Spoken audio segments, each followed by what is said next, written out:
PUC ಫಲಿತಾಂಶ ಬಂದಿದೆ. ನಗರದಲ್ಲಿರುವಂಥ ಸಾಕಷ್ಟು ವಿದ್ಯಾರ್ಥಿಗಳು, ಅದರಲ್ಲೂ ಕೂಡ ಕೆಲವು ವಿದ್ಯಾರ್ಥಿಗಳು ಟಾಪರ್ಸೇ ಆಗಿದ್ದಾರೆ. ಸೊ ಈಗ ನಮ್ಮ ಜೊತೆಗೆ ಕಾಮರ್ಸ್ ವಿಭಾಗದಲ್ಲಿ ಟಾಪರ್ಸ್ ಆಗಿರುವಂಥ ವಿದ್ಯಾರ್ಥಿ ನಮ್ಮ ಜೊತೆಗಿದ್ದಾರೆ. ಅವ್ರನ್ನೇ ಮಾತಾಡ್ಸ್ತಾ ಹೋಗ್ತೀನಿ. ಮೇಡಮ್, ಎಷ್ಟು ಮಾರ್ಕ್ಸ್ ಬಂದಿದೆ ನಿಮಗೆ? ಸೊ ಇಷ್ಟು ಮಾರ್ಕ್ಸ್ ಬರಲಿಕ್ಕೆ ಯೂಶ್ವಲಿ ಎಲ್ಲರೂ ಜಸ್ಟ್ ಒಂದು ಫಸ್ಟ್ ಕ್ಲಾಸ್ ಬಂದರೆ ಸಾಕು ಅನ್ನೋ ರೀತಿ ಯೋಚನೆ ಮಾಡ್ತಿರ್ತಾರೆ. ನಿಮ್ಮ ಮಾರ್ಕ್ಸ್ ಬರಲಿಕ್ಕೆ ಏನು ಕಾರಣ? ಹೇಗೆ ಡೆಡಿಕೇಶನ್ ಇತ್ತು ನಿಮಗೆ? ಸರ್, ಡೈಲಿ ಏನೇನು ಮಾಡ್ತಿದ್ರು ಅದೆಲ್ಲ ದಿನ ಓದ್ಕೊತಿದ್ದೆ. 3 ಮಂತ್ಸ್ ಇರುವಾಗ ರಿವೈಸ್ ಮಾಡೋಕ್ಕೆ ಸ್ಟಾರ್ಟ್ ಮಾಡಿದೆ. ಕ್ವೆಶನ್ ಪೇಪರ್ ಸಾಲ್ವ್ ಮಾಡ್ತಿದ್ದೆ. ತುಂಬ ಡೇ ಟು ಡೇ ಏನಿತ್ತು ಅಪ್ ಟು ಡೇಟ್ ಮಾಡ್ಕೊತಿದ್ದೆ ಸರ್. ಯೂಶ್ವಲಿ ಎಲ್ಲರೂ ಪ್ರಾಕ್ಟೀಸ್ ಮಾಡ್ತಾರೆ ಆರಂಭದಿಂದಲೂ ಕೂಡ, ಬಟ್ ಕೊನೆಗೆ ಟೆನ್ಷನ್ನಲ್ಲಿ ಓದಿದ್ದೆಲ್ಲ ಮರ್ತೋಗಿ ಭಾಳಷ್ಟು ಏನೋ ತುಂಬ ಬೇಜಾರಾಗೋ ಚಾನ್ಸಸ್ಗಳು ಕೂಡ ಇರುತ್ತೆ. ಏನು ನಾವು ಆನ್ಸರೇ ಬರೆದಿಲ್ಲ ಅನ್ನೋ ರೀತಿ ಬಂದು ಹೋದವರು ಕೂಡ ಇದ್ದಾರೆ. ಸೊ ಅವರಿಗೆ ಏನು ಹೇಳಕ್ಕೆ ಬಯಸ್ತೀರಿ ಈ ಸಂದರ್ಭದಲ್ಲಿ ನೀವು? ಪ್ಯಾನಿಕ್ ಆಗೋಕ್ಕೆ ಹೋಗಬೇಡಿ. ಎಷ್ಟು ಗೊತ್ತಿದೆಯೋ ಅಷ್ಟು ಬರ್ಬಿಟ್ಟು ಬನ್ನಿ. ಎಲ್ಲ ಲೈಕ್ ನೆನ್ಪಿಟ್ಕೊಳ್ಳಿ, ಏನೇನು ಓದಿದ್ದೀರೋ ಅದೆಲ್ಲ ಮರೆಯೋಕ್ಕೆ ಹೋಗಬೇಡಿ. ಸ್ಟ್ರೆಸ್ ತೊಗೊಳಕ್ಕೆ ಹೋಗಬೇಡಿ ಡ್ಯೂರಿಂಗ್ ಎಕ್ಸಾಮ್ಸ್. ಅಷ್ಟೇ. ಏನು ಮುಂದೆ ಏನಾಗೋ ಯೋಚನೆ ಇದೆ? CA ಸರ್, CA ಮೊದಲಿಂದನೂ ಕೂಡ ಇತ್ತಾ ಆ ರೀತಿಯಾದ ಇಂಟೆನ್ಷನ್ ಸಾಧನೆ ಹಾಗೆ CA ಮಾಡಬೇಕಂತ? ಫಸ್ಟು ಸೈನ್ಸ್ ತೊಗೊಬೇಕಂತ ಇದ್ದೆ, ಆಮೇಲೆ ಯಾಕೋ ಮನಸ್ಸಾಗಿಲ್ಲ. ಆಮೇಲೆ ಕಾಮರ್ಸಿಗೆ ಜಾಯ್ನ್ ಆದೆ. ಆಮೇಲೆ CA ಕೋರ್ಸ್ ಸ್ಟಾರ್ಟ್ ಮಾಡಿದ್ದೀನಿ ಇವಾಗ ತೊಗೊಳಕ್ಕೆ. ಹೇಗೆ ಸಪೋರ್ಟ್, ಹೇಗೆ ಫ್ಯಾಮಿಲಿ ಸಪೋರ್ಟ್ ಹೇಗಿತ್ತು? ಇಲ್ಲಿ ಕಾಲೇಜ್ ಸ್ಟಾಫ್ ಸಪೋರ್ಟ್ ಹೇಗಿತ್ತು? ಎಲ್ಲ ಟೀಚರ್ಸು ತುಂಬ ಸಪೋರ್ಟ್ ಮಾಡಿದ್ರು ಸರ್. ಯಾರೂ ಏನೂ ಇದು ಮಾಡಿಲ್ಲ. ನಮಗೆ ಯಾವಾಗ ಬೇಕೋ ಆವಾಗೆಲ್ಲ ಟೀಚರ್ಸ್ ಅವೈಲೇಬಲ್ ಇದ್ದರು ಹೇಳ್ಕೊಡೋಕ್ಕೆ. ಎಷ್ಟೇ ಡೌಟ್ಸ್ ಇದ್ದರೂ ಎಲ್ಲ ಟೀಚರ್ಸು ತುಂಬ ಸಪೋರ್ಟ್ ಮಾಡಿದ್ರು. ಪೇರೆಂಟ್ಸ್ ಕೂಡ ಅಷ್ಟೇ ಸಪೋರ್ಟ್ ಮಾಡಿದ್ರು. ಓಕೆ, ನಿಮ್ಮ ಡೈಲಿ ನಿಮ್ಮ ಟೈಮ್ ಟೇಬಲ್ ಹೇಗಿತ್ತು? ಯಾಕಂದರೆ ಎಲ್ರಿಗೂ ಕ್ಯೂರಿಯಾಸಿಟಿ ಇರುತ್ತೆ, ನಿಮ್ಮ ಜೂನಿಯರ್ಸ್ಗೆ ಮತ್ತು ನಿಮ್ಮ ಫ್ರೆಂಡ್ಸ್ಗೂ ಕೂಡ. ಹೇಗೆ ಇವರು ಟೈಮ್ನ ಮ್ಯಾನೇಜ್ ಮಾಡ್ತಾಯಿದ್ರು ಅಂತ ಹೇಳಿ? ನಾನು ರಾತ್ರಿ ಹೊತ್ತು ಓದ್ಕೊತಿದ್ದೆ ಸರ್. ನೈಟ್ ಒಂದು 9 o'clock ಸ್ಟಾರ್ಟ್ ಮಾಡಿದ್ರೆ ಒಂದು 4 to 5 ತನಕ, ಬೆಳಗಿನ ಜಾವ ಒಂದು 4 to 5 ತನಕ ಓದ್ಕೊತಿದ್ದೆ. ಡೇಯಲ್ಲಿ ಹೇಗೆ ಮ್ಯಾನೇಜ್ ಮಾಡೋದು? ಡೇಯಲ್ಲಿ ಒಂದು 2 to 3 hours ಅಷ್ಟೇ ಸರ್. ಓಕೆ, ಬರೀ ನೈಟೇ ಓದ್ಕೊತಿದ್ದೆ ನಾನು. ಸೈನ್ಸ್ ಸ್ಟೂಡೆಂಟ್ ಇದ್ದಾರೆ, ಅವರು ಕೂಡ ಟಾಪರ್. ಎಷ್ಟು ಮಾರ್ಕ್ಸ್ ಮೇಡಮ್ ಬಂದಿರೋದು? ಸೊ ಹೇಗೆ ಈ ಸಂದರ್ಭದಲ್ಲಿ ಏನು ಹೇಳಕ್ಕೆ ಬಯಸ್ತೀರಿ ನಿಮಗೆ? 595 ಬಂದಿದೆ. ನಾನು ಹೇಳೋದಿಷ್ಟೇ, ಎಲ್ರಿಗೂ ಥ್ಯಾಂಕ್ಸ್ ಹೇಳೋಕ್ಕೆ ಇಷ್ಟಪಡ್ತೀನಿ. And I am very happy for that. Okay, so science ಮಾಡಿದಿರಿ, ಒಳ್ಳೆ ರ್ಯಾಂಕ್ ಕೂಡ ತೊಗೊಂಡಿದ್ದೀರಿ. ಫ್ಯೂಚರ್ ನೆಕ್ಸ್ಟ್ ಏನು ಮಾಡಬೇಕು ಅಂತ ಯೋಚನೆ ಇದೆ ನಿಮಗೆ? ನಾನು ಇಂಜಿನಿಯರಿಂಗ್ ಅಂತ ಅಂದ್ಕೊಂಡಿದ್ದೀನಿ. ಅಂದರೆ KCT ಬರೀಬೇಕು, ಆ ರ್ಯಾಂಕ್ ಮೇಲೆ ಡಿಪೆಂಡ್ ಆಗುತ್ತೆ. ಇಷ್ಟು ಮಾರ್ಕ್ಸ್ ಬರಲಿಕ್ಕೆ ಏನು ರೀಸನ್? ಮೊದಲೇ ಇಲ್ಲ ನಾನು ಫೋಕಸ್ ಆಗಿ ಓದಬೇಕು ಅನ್ನೋ ಇದಿದ್ದ, ಅಥವಾ ಮನೇಲಿ ಒಳ್ಳೆಯ ವಾತಾವರಣ ಇತ್ತಾ, ಅಥವಾ ಸ್ಟಾಫ್ ಕೂಡ ಸಪೋರ್ಟ್ ಮಾಡ್ತಾ?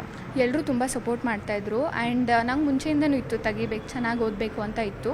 ಆ್ಯಂಡ್ ಸೆಕೆಂಡ್ PU ಸ್ಟಾರ್ಟಿಂಗಿಂದನೇ ನಾನು ಎಫರ್ಟ್ ಹಾಕಿದ್ದೆ. ಆ್ಯಂಡ್ ಎಲ್ಲರೂ ತುಂಬ ಸಪೋರ್ಟ್ ಮಾಡಿದ್ರು. ಟೀಚರ್ಸ್ ಇರೋರು ಎಲ್ಲರೂ ಸಪೋರ್ಟ್ ಮಾಡಿದರು. ಆ್ಯಂಡ್ ಈವನ್ ಮಾಕ್ ಟೆಸ್ಟ್ ಎಲ್ಲ ಕೊಡ್ತಾಯಿದ್ರು. ಸೊ ಅದರಿಂದ ನಾನು ಪ್ರಿಪೇರ್ ಆಗಿ ಚೆನ್ನಾಗಿ. ಯೂಶ್ವಲಿ ಸ್ಟೂಡೆಂಟ್ಸು ಎಲ್ಲಿ ಫೇಲ್ಯೂರ್ ಆಗ್ತಾರೆ? ಎಲ್ಲರೂ ಕೂಡ ಕಷ್ಟಪಡ್ತಾರೆ ಪಾಪ, ಬಟ್ ಎಲ್ಲರೂ ಕೂಡ ರ್ಯಾಂಕ್ ಬರಲಿಕ್ಕಾಗಲ್ಲ. ಎಲ್ಲಿ ಫೇಲ್ಯೂರ್ ಆಗ್ತಾರೆ ಅಂತ ಅನಿಸುತ್ತೆ ನಿಮಗೆ? ಫೇಲ್ಯೂರ್ಸ್ ನಾನು ನೋಡಿದ್ದೀನಿ. ಪ್ರಿಪ್ರೇಟ್ರಿಯಲ್ಲಿ ಕೆಲವೊಂದು ಸಿಲಿ ಮಿಸ್ಟೇಕ್ಸ್ ಎಲ್ಲ ಆಗುತ್ತೆ.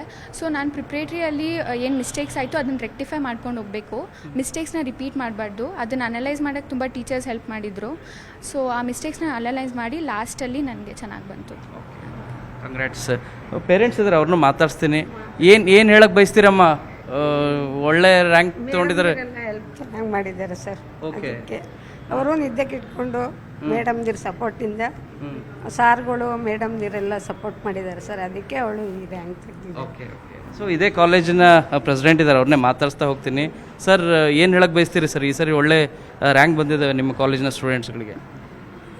ಎರಡು, ಒಂದು ಮಕ್ಕಳಲ್ಲಿ ಒಂದು ಶ್ರದ್ಧೆ, ಎರಡನೇದು ಮಕ್ಕಳಿಗೆ ಏನೇನು ಕೊಡಬೇಕಾಗಿರೋ ಒಂದು ಸೌಲಭ್ಯಗಳೆಲ್ಲ ಟೀಚರ್ಸ್ ಕೊಡ್ತಾ ಇದ್ದಾರೆ.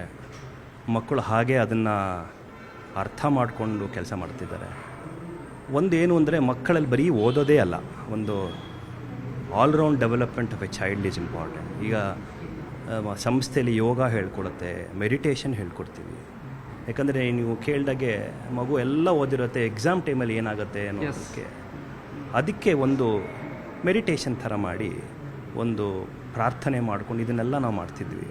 ಯೋಗ, ಮ್ಯೂಸಿಕ್ಕು. ಇನ್ಮೇಲೆ ಒಂದು ಮಕ್ಕಳಲ್ಲಿ ಒಂದು ಬರೆಯೋ ರೀತಿ ಹೇಗೆ, ಆರ್ಟ್ ಆಫ್ ರೈಟಿಂಗ್, ಅದನ್ನೆಲ್ಲ ನಾವು ಟೀಚರ್ಸ್ ಹೇಳ್ಕೊಟ್ರೆ ಮಕ್ಕಳಿಗೆ ಕಾನ್ಫಿಡೆನ್ಸ್ ಬಂತು. ಒಂದು 4-5 ಕ್ವಶನ್ ಪೇಪರ್ನ ಟ್ರೈನಿಂಗ್ ಕೊಟ್ಟು ಸ್ಪೆಸಿಫಿಕ್ಕಾಗಿ ಎಲ್ಲಿ ತೊಂದರೆ ಆಗುತ್ತೆ ಅನ್ನೋ ಒಂದು ಮಕ್ಕಳಿಗೂ ಕೂಡ ಹೇಳಿ ಅದೆಲ್ಲ ಕರೆಕ್ಷನ್ ಅದ. I think they have done A good job. ಈ ಕಾಲೇಜಲ್ಲಿ ಎಷ್ಟು ಜನ ಸ್ಟೂಡೆಂಟ್ಸ್ ರ್ಯಾಂಕ್ ತೊಗೊಂಡಿದ್ದಾರೆ ಮತ್ತು ಅದರ ಡೀಟೇಲ್ಸ್ ಎಲ್ಲ ಎಷ್ಟು ಜನ ಸರಿ ರ್ಯಾಂಕ್ ತೊಗೊಂಡಿರೋದು? ಸರ್ ರ್ಯಾಂಕ್ ಅಂದರೆ ಡಿಸ್ಟಿಂಕ್ಷನ್ಸು ಸೈನ್ಸಲ್ಲಿ 90 ಜನ, ಕಾಮರ್ಸಲ್ಲಿ 45 ಜನ. KC ರಘುನಂದನ್ ಸರ್ ಅವರು CEO ಆಗಿದ್ದಾರೆ, ಪ್ರೆಸಿಡೆಂಟು ಆಗಿದ್ದಾರೆ.